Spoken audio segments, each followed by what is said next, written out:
நலம் மிகு சிந்தையீர் வணக்கம். நாளொரு நாளடி. அதிகாரம் 17.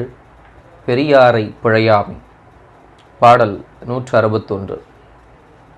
பொறுப்பரு என்றெண்ணி பொறைதீர்ந்தார் மாட்டும் வெறுப்பன செய்யாமை வேண்டும். வெறுத்த பின் ஆர்க்கும் அருவிமணி அணிமலை நன்னாட பேர்க்குதல் யாருக்கும் அரிது. பெரியாரை பிழையாமை என்கின்ற இந்த அதிகாரம்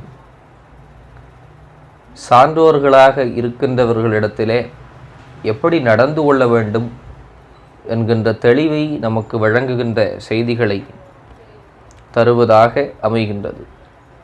அதிலே இந்த பாடல் முதல் அறிவுரையாக ஒரு மலைநாட்டு தலைவனை அழைத்து சொல்லுகின்ற அறிவுரை என்ன என்று கேட்கலாம்.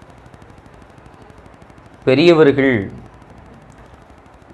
அறிவில் சிறியவர்கள் பிழை செய்தாலும் பொறுத்து கொள்வார்கள் என்பது அவர்களுடைய தன்மை. அதை நினைத்து கொண்டு குற்றமில்லாத சான்றோர்களிடத்திலே நாம் அவர்கள் விரும்பத்தகாதவற்றை செய்யாமல் இருக்க வேண்டும். அப்படி செய்துவிட்டால் பெரியோர்களுடைய வெறுப்புக்கு ஆளாக நேர்ந்தால் அதனால் வருகின்ற தீமைகளை எப்பாடுபட்டாலும் போக்கிக் கொள்ள முடியாது என்று இந்த பாடல் விளக்குகின்றது.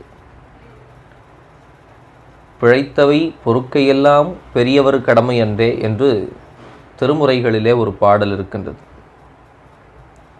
பெரியவர்கள் பிழைகளை பொறுக்கக்கூடிய தன்மை உடையவர்கள் என்று சொன்னாலும் கூட அவர்கள் பொறுத்து கொள்ள முடியாத அளவுக்கு பிழைகளை செய்தால் அதனால் மிகப்பெரிய தீமைகள் ஏற்படும்.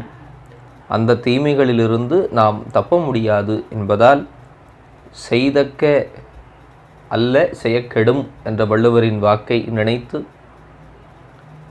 நாம் பெரியவர்களிடத்தில் எப்படி நடந்து கொள்ள வேண்டுமோ அப்படி நடந்து கொள்ள வேண்டும் என்கிற அறிவுரையை இந்த பாடல் வழங்குகின்றது. சிந்திப்போம். வாழ்க வளமுடன்.